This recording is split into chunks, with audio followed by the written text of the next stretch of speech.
Okay, great. Well, I guess we'll get started. We have a good number and people will come in when they can. Hey everyone, my name is Emma Prue. I'm the manager of the Humanitarian Response Network, HRO, and it's a pleasure to welcome you to today's presentation of the 2026 Global Peace Index, organized in collaboration between Corporation Canada, the Humanitarian Response Network, and the Institute for Economics and Peace. Before we begin, I'd like to mention that today's webinar is being supported by Wordly, which provides live translation. So you should see Wordly in the chat. By clicking on it, you'll be able to select your preferred language and follow the discussion in real time. And if you experience any technical issues, please feel free to let us know in the chat and we'll do our best to assist. Bonjour à toutes et à tous et bienvenue au webinaire d'aujourd'hui. L'interprétation en direct est offerte aujourd'hui. Grâce à Wordly, vous pouvez sélectionner votre langue en cliquant sur le bouton Wordly en bas de votre écran Zoom dans le chat. Et si vous avez des difficultés techniques, n'hésitez surtout pas à nous écrire dans le chat, nous viendrons vous aider. Before we officially start, I'd like to acknowledge the land. Although I'm joining you today from outside of Canada, Corporation Canada's offices are located on the unceded and unsurrendered territory of the Algonquin and Anishinaabe Nation in what is now known as Ottawa. We recognize and honor the enduring presence, knowledge, and stewardship of Indigenous peoples, and we encourage everyone joining us today to take a moment to reflect on the Indigenous territories from which you are participating. We're delighted to be hosting this event once again. Last year, we had the pleasure of supporting the launch of the 2025 Global Peace Index in person in Ottawa, and we're very pleased to continue that partnership this year by bringing discussion to a wider audience online. The Global Peace Index has become one of the world's leading resources for understanding trends in peace, conflict, security. This year's report paints a sobering picture. A few key numbers that really caught my eye. Global peacefulness has really deteriorated for the 12th consecutive year, with 99 countries experiencing declines over the past year alone. And at the same time, conflicts are becoming increasingly interconnected, with crises in regions such as the Horn of Africa no longer existing in isolation, but reinforcing one another across borders. Something worth as well that caught my eye, the report also highlights the rapid emergence of AI in warfare, from autonomous weapons systems to AI-driven military logistics, raising profound humanitarian, legal and ethical questions that the international community has begun to grapple with. Alors que les besoins humanitaires ne cessent de croître, tout en ampleur qu'en complexité, ces échanges sont plus importants que jamais. Et nous espérons que la discussion d'aujourd'hui permettra non seulement d'approfondir notre compréhension des conclusions de cette année, mais aussi d'encourager la réflexion sur ce qu'elles impliquent pour la coopération internationale et la communauté humanitaire canadienne, et sur la manière dont nous pouvons collectivement faire face à un monde de plus en plus instable et interconnecté. So to do so and to engage in this more in depth, a word on the format for today. We'll begin with a presentation of the 2026 Global Peace Index by our guest speaker, Mike Collins, followed by a fireside conversation with Anna Vosge, Director of Advocacy and Public Policy at Mennonite Central Committee Canada and co-chair of the Canadian Peace Partners Network. We'll conclude with a moderated Q&A, so please feel free to submit your questions during the fireside chat, which Anna can take off the chat, but also during the Q&A portion of the event using the chat. So it's now my pleasure to introduce our first speaker. Michael Collins is the Executive Director for the Americas at the Institute for Economics and Peace.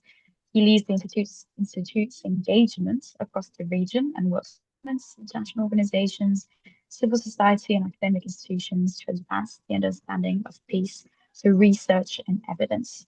And today he'll be presenting the key findings of this year's report and index. So Michael, thank you so much for joining us today. The floor is yours. Excellent. Thank you very much, Emma, and thank you everyone for your time. It's a great opportunity for us to be able to present at Corporation Canada. We are a global organization ourselves. We're based out of Sydney, Australia. We're a nonprofit think tank. We're most known for this report that we're going to be presenting today, the Global Peace Index.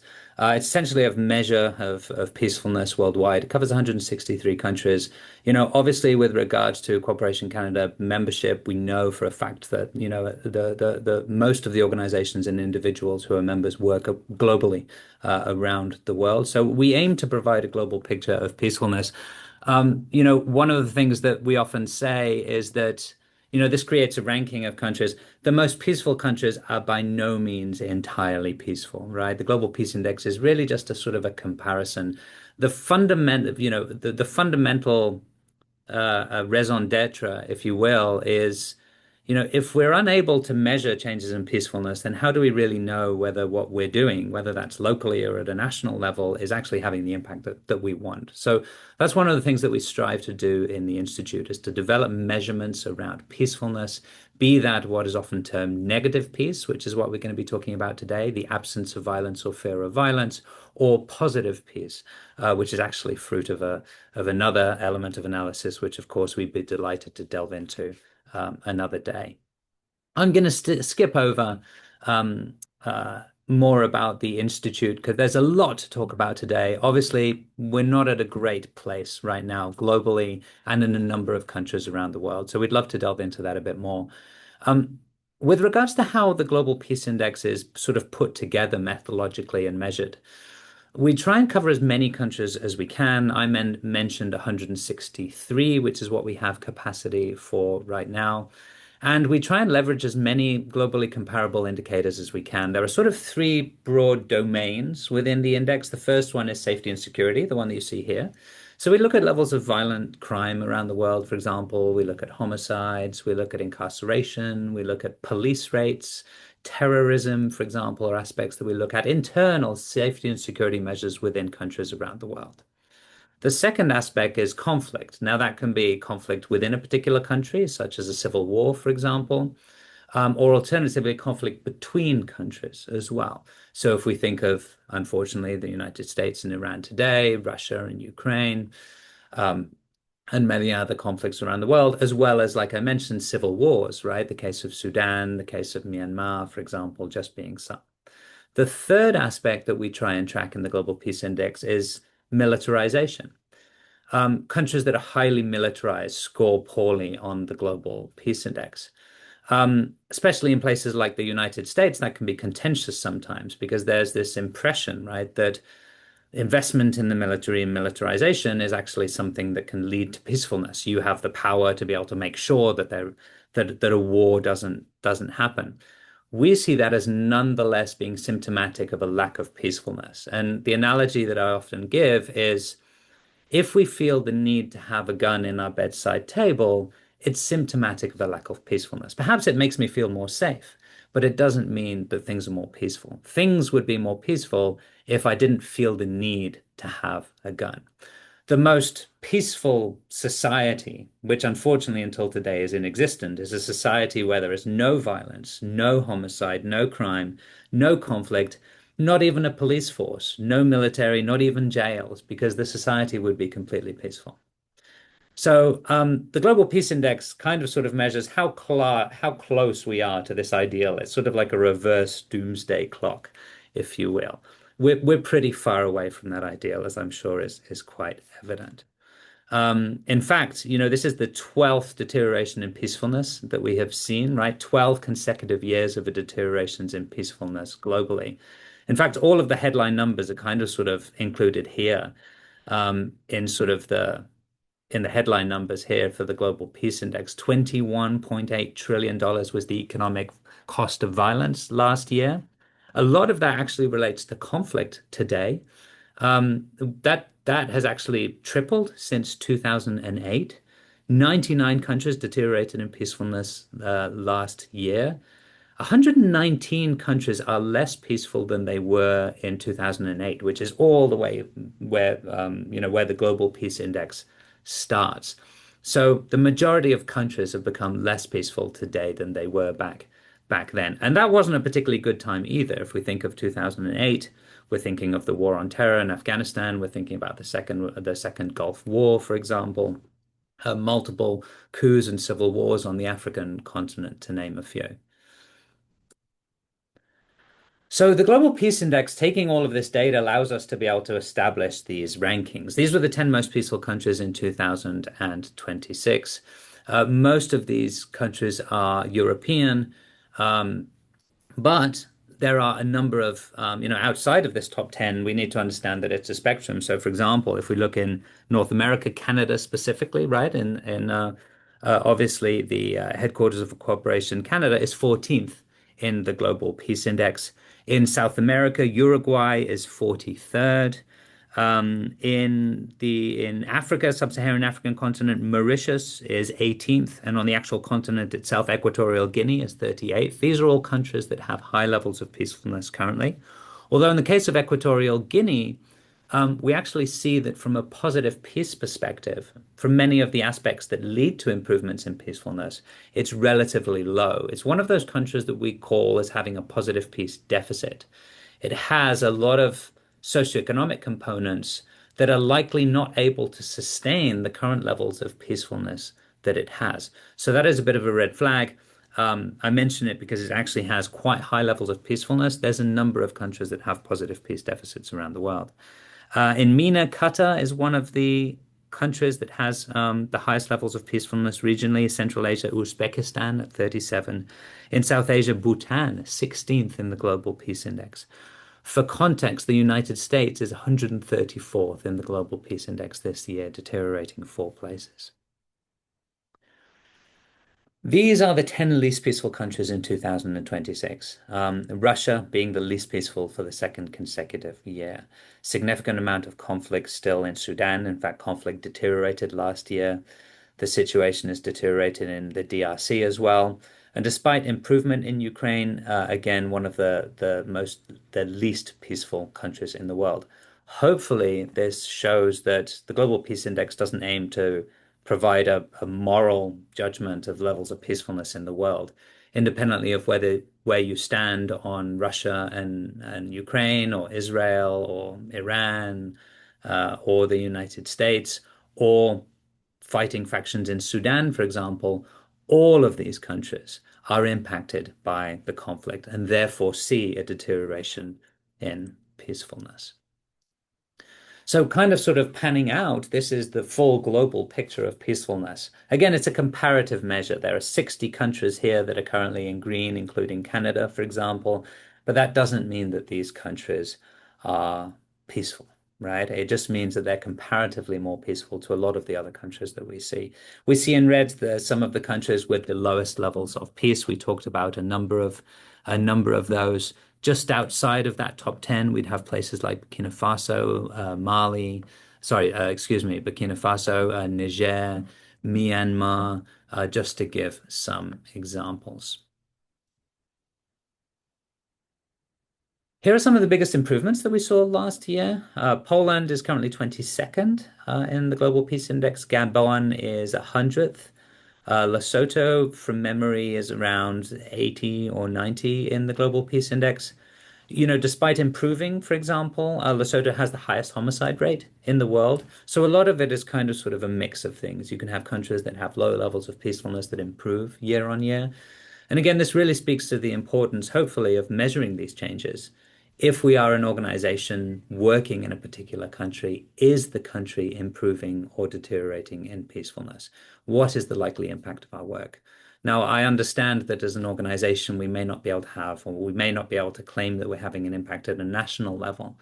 Allow me to say that these measurements of negative peace and positive peace are just as important and can be done at the local level as well, where as an organization you have the ability to be able to then tie that to the impact of your work. Perhaps conversation for another day as well.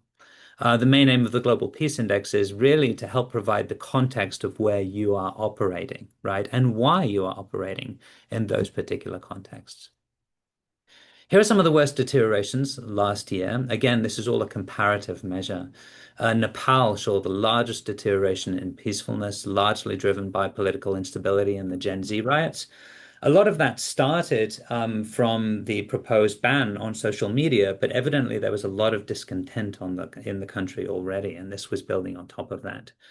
For those of you who are working in the larger, humanitarian development organizations, Chad in particular saw a 2/3 drop in overseas development aid.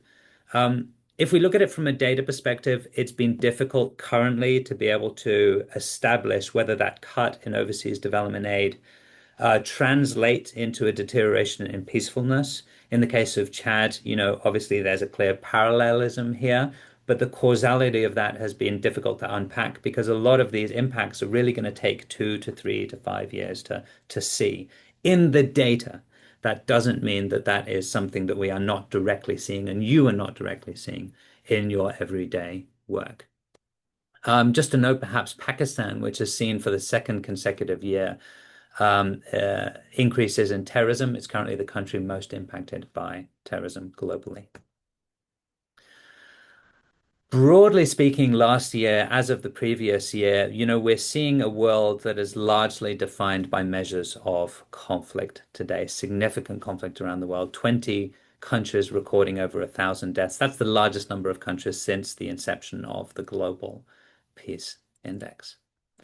One of the aggravating factors of these conflicts, and forgive those of you who joined the presentation last year, because you may have actually seen these graphs, but they're becoming increasingly relevant, is this increase in internationalized intrastate conflict here. Conflicts around the world are starting to include significantly more parties, are becoming a lot more intractable. There are many, many more interests at play today than there were years back, largely due to the large amount of globalization that we have seen technologically, socially, and trade-wise around the world. It's why, for example, the Iran war as of today is having such a broad impact around the world. That makes it significantly more difficult to resolve. We've seen a reduction in the amount of peace agreements, conflicts resolved by peace agreement around the world. We've seen a reduction in the number of conflicts that have been resolved by overwhelming victory, right? Conflicts are becoming a lot more asymmetrical. Insurgencies are able to sustain themselves significantly better and longer over time. This leads to significant latent conflict. You may not be seeing massive amounts of conflict in countries around the world, but you have this latent conflict which has the capacity to flare up at any individual time. And I'm sure that a lot of you are seeing that in the countries that you're working in as well. So on account of that, there's a couple of things that I wanted to highlight. Number one, the geopolitical context, and number two, conflict clusters. Geopolitically, we're seeing, the power of the superpowers, right? In this case, the United States and China actually waning around the world. We see the great powers, or the traditional great powers, large European countries, the UK, France, Germany, for example, also waning. We're seeing this rise of the middle power and the emerging power. Overall, we're seeing a significantly more fragmented world. Here, this is a chart from the Geopolitical Fragmentation Index. This here represents a period during the Cold War.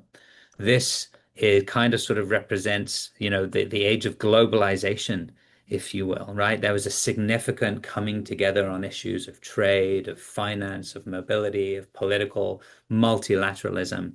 And since, the early 2000s, we've seen a significant increase in fragmentation around the world, trade tariffs, political fragmentation, financial fragmentation.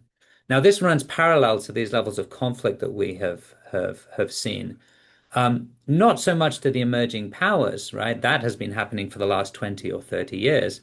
And while presenting this chart recently, someone raised the question in the chat. They said, well, why is fragmentation a bad thing? Maybe it's not necessarily a bad thing, but it does speak to the fact that we are in very much a changing world that I think that we're struggling to adapt to in many ways. And one of those consequences, in part, are the high levels of conflict that we're seeing around the world. This makes it necessary to increasingly think about conflict as beyond a country border. We do a bit of a deep dive in the Global Peace Index about conflict systems. And for those of you operating in a single country, it's perhaps increasingly relevant to not only consider, but to present the conflict within any particular country or even region within a country as part of a broader system. We talk about, channels this year in which a conflict within a particular country can have a trans-border impact. In fact, we talk about, let me make sure I have it here, material channels. So evidently, for example, refugee flows, a core aspect that is driven by conflict in one country that has an impact on stability and potentially conflict in another country. That is somewhat self-evident for those of you working already in the humanitarian and development sphere. The movement of arms and combatants, for example, across borders, has had a significant impact, particularly in the African context, in the African continent, and specifically in the Sahel, right? Another material channel, a way in which conflict in one country is creating conflict in the countries around it. Rebel sanctuaries, right? The ability of, for example, insurgents or terrorist organizations or even organized crime to live in the Venezuelan, to live in Venezuela, but to operate to protect itself in Venezuela, but to operate in Colombia, for example, to give you another example of how these groups are impacting levels of stability and conflict in two countries, right? Illicit economies, the movement across borders as well. Then we have what we call relational channels, ethnic kinship. The cutting out of colonial borders in the African continent in particular has created legacy issues in which ethnic groups are across borders. So you have this situation in which you have conflict in one country that is essentially flowing into other countries as well. The DRC and Rwanda is a very clear example of that. You have state sponsorship of different groups as well. Again, Rwanda and the DRC, another example. And you have ideological networks. If we think of the Islamic State and Al-Qaeda affiliates operating throughout the Sahel, another example there.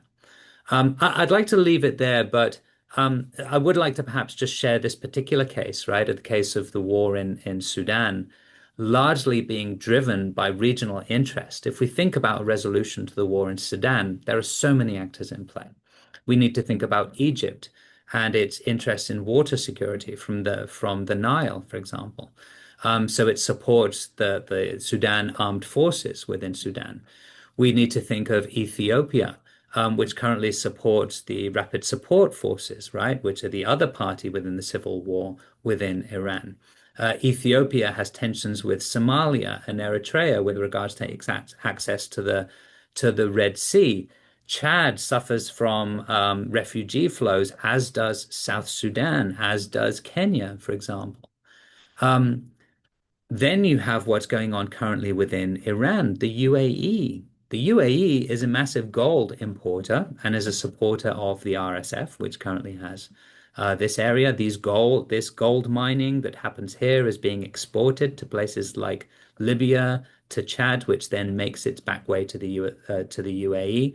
So this is getting very, very, very complex. And this is just one example of how these conflicts, which until today we would have said this is a conflict that is specific to Sudan, are gradually not specific to Sudan at all. They are part of a conflict that is significantly larger. In fact, we see a distinct risk of this conflict system that you see here connecting with the conflict system that we see coming out of Iran and the Gulf states, for example. I realize I'm taking a lot of time at this point, so with your permission, I'm going to skip past this mostly. Delighted to return to it, but we do highlight in the Global Peace Index this year the advent of AI and a number of concerns. Obviously the increasing use of drones, and Ukraine continues to sort of lead the charge, for lack of a better word, with the use of drones, including drone fatalities as single countries. The main concerns that we highlight in the index this year are what we call this kill chain compression. Basically, the use of AI to reduce the time that it takes to plan and execute an attack, whether that's a missile attack or a drone attack, for example. What are the fundamental issues there? Well, it's a human rights issue. So, for example, if we look back to the 1980s, the planning and execution of a cruise missile attack would have taken essentially a day. Today, that is almost down to essentially less than 10 seconds. You have a completely automated system from scouting to identification of a target to locking onto that target and to actually perpetrating or executing the attack. That means that it is significantly more likely that we're going to get things wrong. And this is directly from, in this case, the Israeli Defense Forces and their use of lavender. They have a 10%, they have a 90% accuracy rate with the AI systems that they are using currently.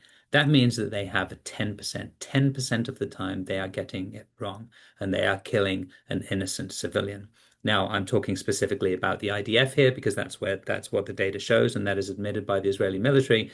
But this is being used by militaries around the world, and that is being deemed as permissible, right? That is being deemed as collateral of war. So there are significant human rights issues related to the use of AI in the military. And the other aspect is just simply that from a peace building perspective, there is still very, very little investment in peace building. I'd just like to note this logarithmic scale here. So if you take one of the largest AI supported initiatives, in this case from the International Rescue Committee, for example, that is 10,000 times less investment than what you would see in US private AI investment, for example. So in conjunction, there is significantly less investment in AI for peace building as there is for military and commercial purposes. So another area to note there. And then lastly, obviously, we're the Institute for Economics and Peace. So we, highlight the impact of war each year, which we mentioned this year was 28 trillion. We did a bit of a scenario analysis on the war in Iran, which is pertinent given the fact that strikes started again this morning. This is the overall impact of some of these things. So this is the global financial crisis, which cut 3.5% off GDP growth during 2008 and 2009. This is the COVID-19 crisis, and this is the beginning of the Ukraine war, which, as you can see, saw a significant impact around the world as well.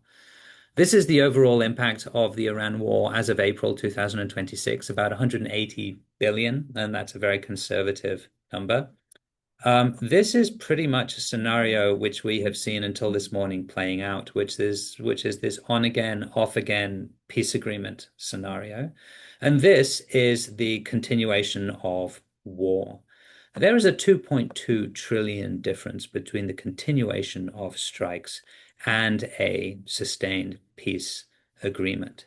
So this really speaks to the value of diplomacy, the ability to be able to put in place an agreement that sticks, represents 2.2 trillion dollars over the first year alone. And I'd just like to highlight, given the fact that there is a humanitarian and development audience online, that we talk about Iran and the US, but these are not necessarily the countries most impacted. Perhaps, yes, in the case of Iran, certainly not in the case of the United States. The impact of the Iran war in terms of oil, but yes, also fertilizer has already had, as I'm sure you know, significant impact on food security around the world. Some of the most vulnerable countries from a perspective of remittances, oil dependency, fertilizer dependency, Eritrea, Madagascar, Senegal, Gambia, Cambodia, Sri Lanka, Pakistan, Sudan, Zimbabwe. There's a full list in the Global Peace Index, but evidently there's a number of countries that are going to be significantly impacted. So if you are working in these countries, we hope that there's some information in the Global Peace Index that will serve. I'd love to leave it there. One of the things that the Global Peace Index doesn't do is weigh in on policy. What is it that individual countries or governments or even leaders should be doing given this deterioration in peacefulness that we are seeing? So I'm absolutely delighted to be accompanied by Anna Voigt who will be talking about, some of the policy implications, advocacy implications, and of course, humanitarian and development implications related to this work. I believe I'm handing over to Manuela for an introduction to Emma. Yeah, thank you very much, Michael, for this excellent presentation. There was so much to take away from it, and I hope everyone found it as insightful as I did. So I am Manuela Kalong, policy officer at Cooperation Canada, and I have now the pleasure of introducing our next speaker who will facilitate today's fireside conversation with Michael. So Anna Vogt that you are seeing now on your screen, he's the Director of Advocacy and Public Policy at Mennonite Central Committee, and she's also one of the co-chairs for the Canadian Peace Partners Network, also known as the CPPN. But Anna, before you start the conversation with Michael, I would love to hear your overall impressions of the report, and also what findings or messages do you think are particularly relevant in today's Canadian policy landscape? So over to you, Anna.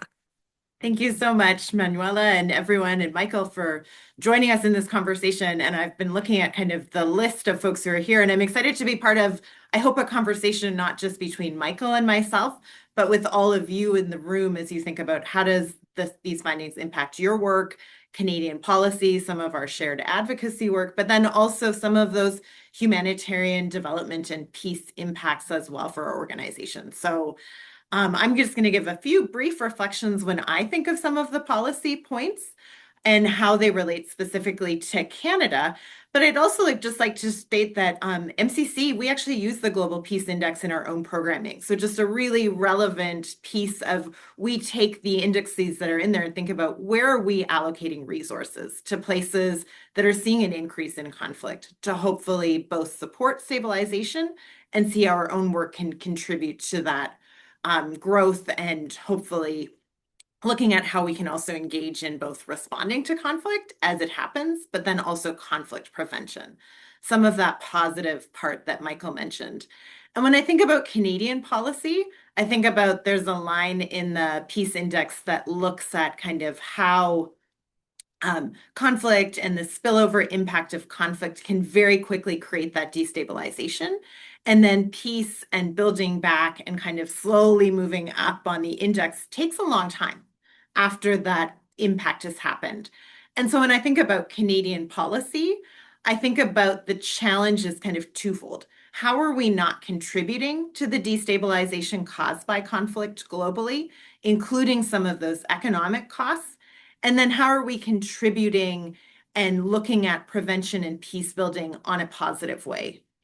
And so when it comes to the destabilization, from when I look at Canadian policy, the clearest policy place for attention from MCC or Mennonite Central Committee's perspective is our huge increase in military spending in Canada.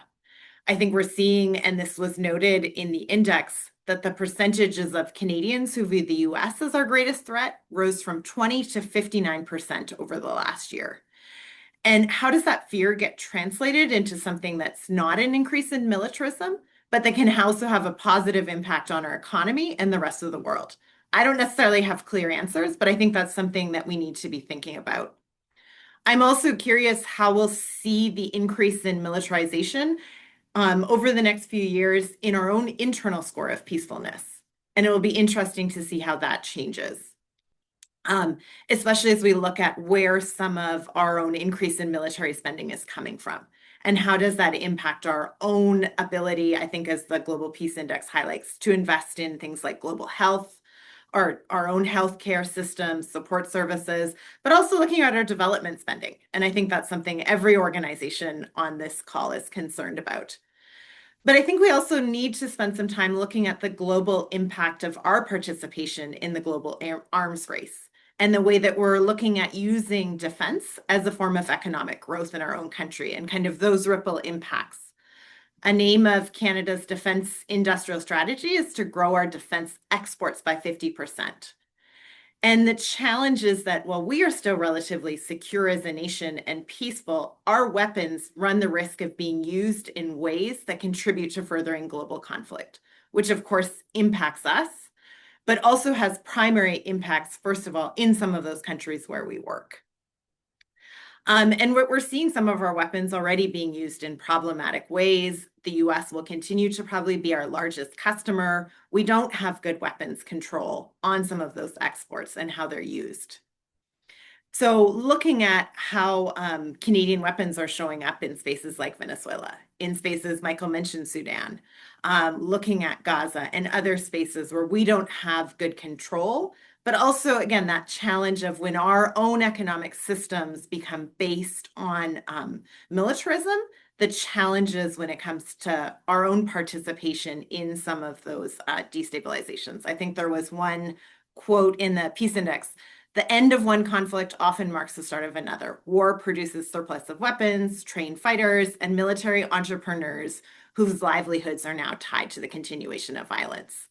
And I think it's important for us to continue to do advocacy around the challenges of our own country's economic systems being tied to conflict and our own personal benefits as a country in the continuation of conflict. So those are some of the places where I think we need to look at kind of the risks of destabilization. But I think we also need to look, how are we contributing to positive peace, whole of society and a whole of foreign policy that's looking at peace. And within that, I think the ray of hope is the economic case for peace. And how do we continue to raise that? That continuing to highlight, as the Global Peace Index does, that for every dollar saved on violence, there's an additional dollar of economic activity. So how to highlight alternatives that are cost effective, how to highlight development goals that incorporate both peace building, conflict sensitivities, social cohesion as part of their foundation, both as a method that increases peace, but also can be cost effective for our development work as we look at, again, changing economic realities. Thinking about who we are as a middle power and what are the opportunities that lie for Canada in terms of global fragmentation, both that risk of increased conflict, but also what are their opportunities for leadership in terms of global leadership in international cooperation, in diplomacy, in alternatives to violence, because we know that those exist. And then, of course, and I want to end here, building peace here at home, seeing the use of the rise in AI, the risks of foreign interference, especially when it comes to communication of misinformation, and the need to continue to focus on building strong democratic systems here at home. We've seen what the rise of authoritarianism looks like in other spaces, and we want to avoid that. So how do we also continue to have strong AI governance and a strong foundation of social cohesion here in Canada that also can then contribute to building those systems and structures for global cooperation?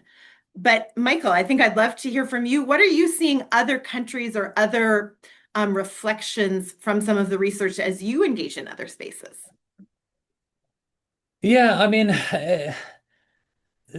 it's interesting to kind of sort of explore. And we haven't talked about much about positive peace today, but it's interesting to explore these changing dynamics. I was kind of in the background trying to sort of bring up the list of countries that had sort of a positive peace deficit, just in case there was a question. I don't have it up. I'll try and find it. But it kind of alludes to what you were talking about, Anna, which is that, with regards to what we can do and what we should be doing and advocating, obviously the militarization aspect is a major concern, because ultimately it's all dead money, right? It's money that is not being put to good use for productive purposes. It's not money that ultimately builds positive peace. Obviously, from a rule of law perspective, there are certain elements there. I think it's difficult to envisage any society that doesn't have some form of police, that doesn't have some form of military in the world that we live in, right? We talked about that fantasy society in which there was no militarization.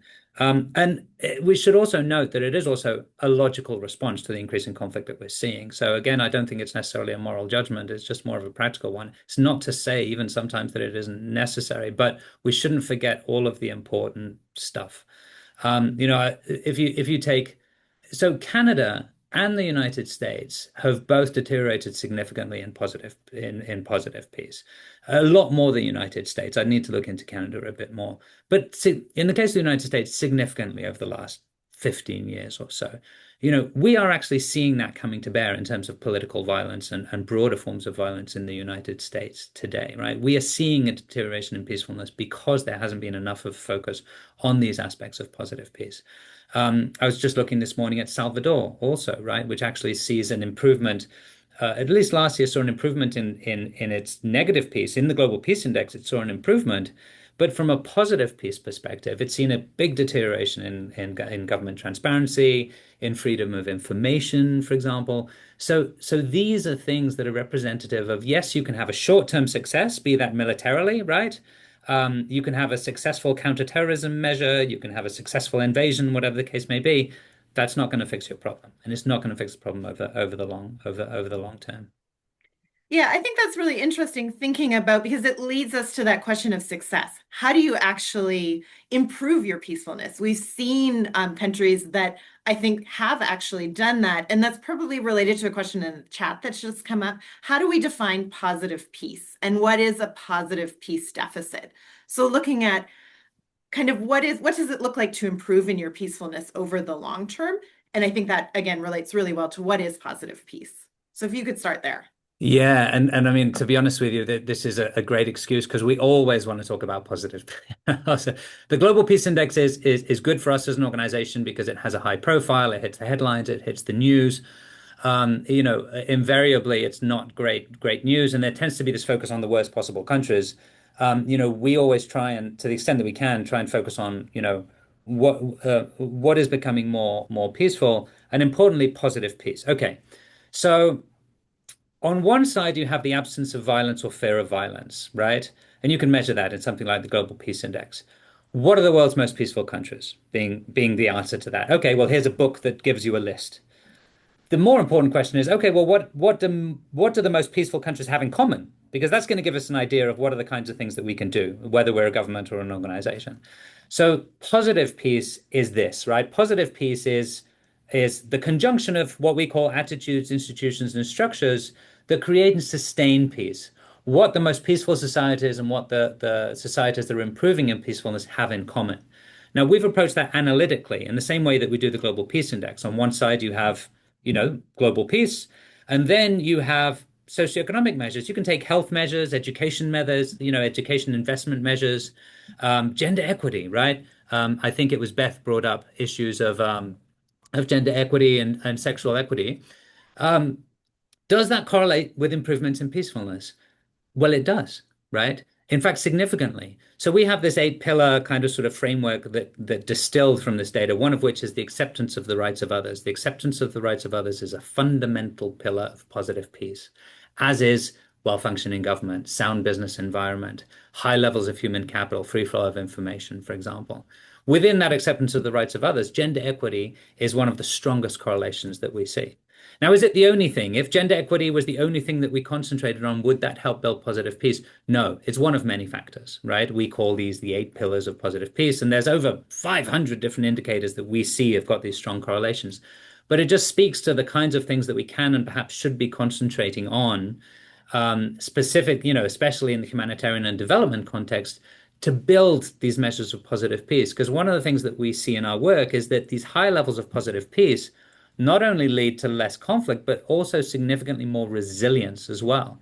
So if you have some form of political crisis, if you have some form of natural crisis and natural disaster, as a society, as a community, as a nation, you are able to deal with that a lot more because you have these fundamental kind of sort of, you have this societal strength that can be difficult to come by. Anna, one of the things that you mentioned, perhaps in closing on my end, is the unfortunate thing is that war and conflict destroys positive peace very quickly. Countries and societies with higher levels of positive peace have the ability to be able to withstand that, right? To be able to withstand, it takes a while to get to the situation in which you have conflict. The United States has been very, very resilient in being able to deal with the increasing crisis that it has had. Even in the case of the it's a coup or non-coup, depend on what side of the political spectrum that you are.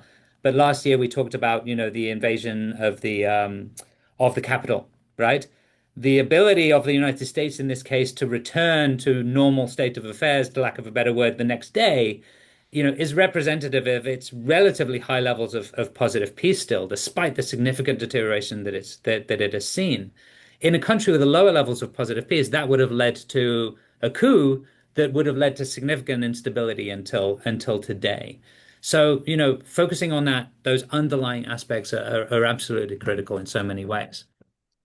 Well, and I think then that importance as well of thinking of stability as something not to take for granted, but something that needs to be built and fostered over time in a number of ways.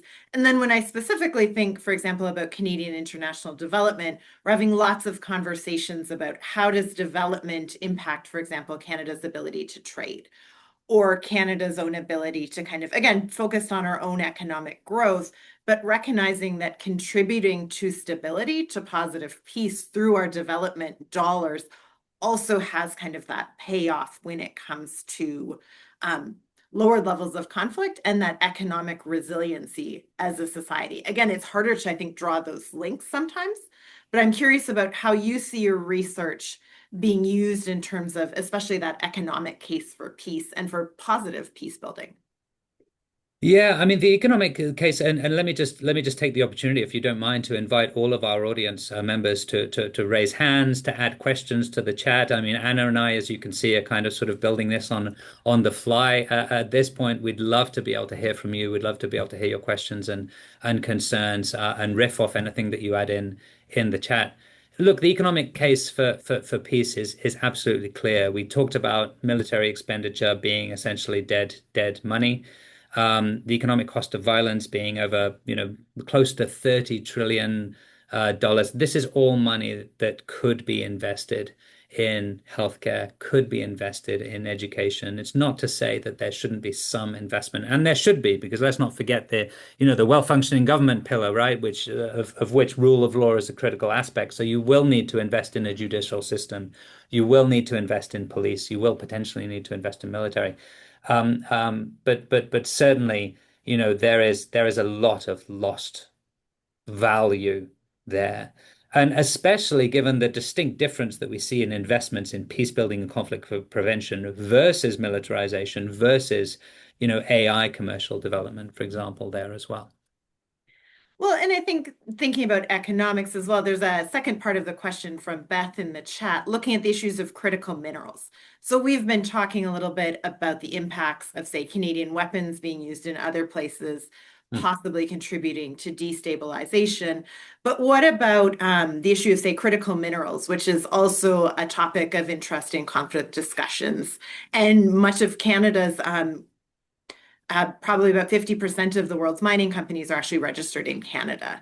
Yeah. And how would kind of global interactions such as that be addressed in the Global Peace Index? Is that something that's taken into consideration? So yes, to the extent that it has an impact on levels of conflict, right? So if you think of the DRC, for example, or even if you think in Mali, a lot of the issues are related to access to and control over natural resources.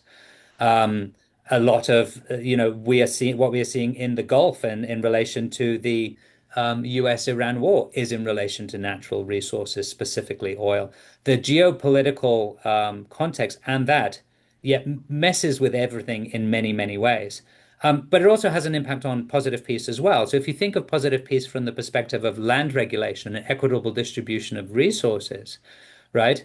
Then it's the distribution of national sovereign resources, right? It's sovereignty over one's natural resources and the distribution of the revenue coming from those natural resources, which is key to building positive peace nationally. And to the extent that there are other countries that are trying to control those resources, well, that evidently leads to a drop in positive peace and a direct increase in conflict through military campaigns as well. And this really speaks to something that Nadia raised, which is, can ethics be applied to the peace process and politics globally? Yes, absolutely. IEP tries to not do it because it's a slippery slope. Again, we try the Global Peace Index to not be a moral judgment on countries, but it certainly is. In fact, I'd love to invite Nadia, if she's feeling comfortable, to perhaps unpack that question a bit more. Nadia, you say, can ethics be applied? You obviously have something in mind. Can you tell us a bit more? Yeah, I can tell. Honestly, all of us, we are human and we are coming from different cultural backgrounds. And moral and ethics is the foundation of our beliefs. And this is how we sustain so far as a human on the earth. But nowadays, I think we all human, or throughout the history, we are challenged by certain number of individuals or companies or groups that their benefit is for with the war, and they are distracting peace within small community or larger community or country level. So what I mean is, if we reintroduce the ethic and the values that even the source could be different. It could be religion, it could be different cultures that are always those are promoting peace, not killing, not destruction or etc. So how we train our politicians, how we train people in military business to go back and reflect on what is important for them. So this is something that I feel it is missing, and most of the peace process, whatever, or politicians, they're just after materialistic benefit, not considering morals and ethics and day-to-day life for themselves and for others. So this is something that personally I feel that we need to go back to what we are. Yeah. Well, I mean, number one, I think you're absolutely right, Nadia.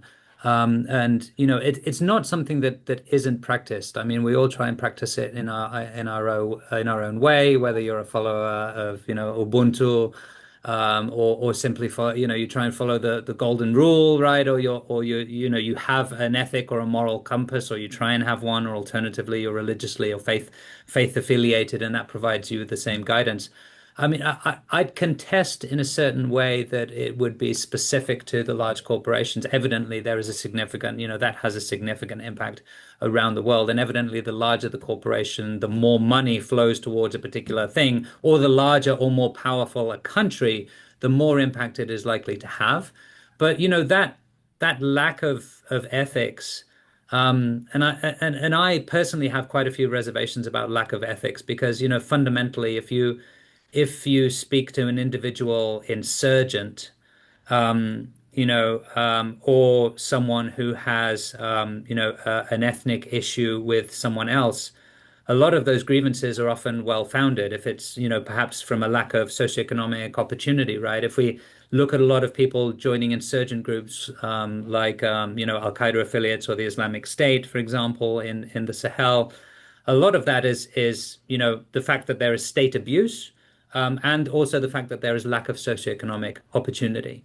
If we look at those same groups, extremist groups or individuals in the United States or in Canada, often it is a lack of ideological affiliation, the fact that they don't feel like they belong in their own society, and they're looking for some form of meaning as well. So that kind of, that lack of ethics, or that confusion in ethics, really filters all the way down in many ways. And I think it's a fundamental problem. It's difficult to see as of now, however, that we're somehow as a humanity going to have some form of radical transformation that will allow us all to become more ethical people and reduce the levels of violence that we are seeing. Obviously, we need to remain optimistic, but it's a difficult context. Well, and maybe if I can just just talk about then the importance of how do we avoid dehumanizing the other. And that challenge, I think, even as we see an increase in global conflict, that challenge to remember that the vast majority of people want what is best for their families and for their neighbors. And that focus on building and putting in place those tools and conditions, that positive peace that also allow for social cohesion, but not to lump whole groups of people or to tell a easy story about conflict or why people are in conflict, but continue to look for that humanity, and how is that humanity displayed in our policies as well, I think is important. But I'm noting we've got we have Sean, your hand is up, and we also have a question in the chat. So maybe Sean, if you can unmute and if you'd like to speak, and then we also don't want to miss looking at kind of how do we work on positive peace on a community level and the role of governments within that. But Sean, over to you. I'm Michael, go extremely ahead. sorry. Well, I'm extremely sorry on my end, but I have a stop in 5 minutes. So apologies, Anna. And with your permission, Anna, let's please provide as much space as we can to the audience, starting, I believe, with Sean, if I'm not mistaken. Yes, thank you. And I'll try to keep it quick here as well. I'm Sean Connor. I'm the director of the International Peace Bureau. We are a network of over 400 peace organizations based in Berlin, Germany, with a global reach, and the 1910 Nobel Peace Laureate as well. I have some questions and points intermixed with each other. The first thing maybe I noticed was the report's excellent identification of the shifting world order and balance of power in the world. Um, I think one observation would be that we see that larger powers are willing to maintain or expand conflict in order to maintain their own power. There's a competition for a future world order that we see underway, which not only the large powers but also the middle powers are involved in. I do have the question there too about if there are any trends that you notice in the data about whether large or middle powers are more or less peaceful, or if there are changes with the world order in the peaceful index for larger or middle powers. Sorry if I missed anything there. And the other points, which I found very astute as well, was about sort of the status quo understanding of security. You mentioned around military spending, and in these dangerous times, we see increased military spending as a way to make ourselves more secure. And I think the comment I would like to add in here is that this militarized national security rhetoric is one area that we as civil society need to work to combat and change. We need to challenge the deterrence theory that is predominant in military analysis at this point, and to present alternative security frameworks for how countries can get along. And so thank you both for your excellent work, for the reports and your analysis. Thank you. Thank you, Sean. I'll respond to that as soon as I possibly can. Akaze, we'll go over to you. Yes, thank you, Michael. I am a little bit concerned about an approach that you made, and which is really interesting considering Canada as a middle power. And I would like to know what exactly you think is working well for Canada, making it a stronger country as a middle power considering the dynamic in this way, making Canada reshaping peace and security differently across Europe, Africa, and North America.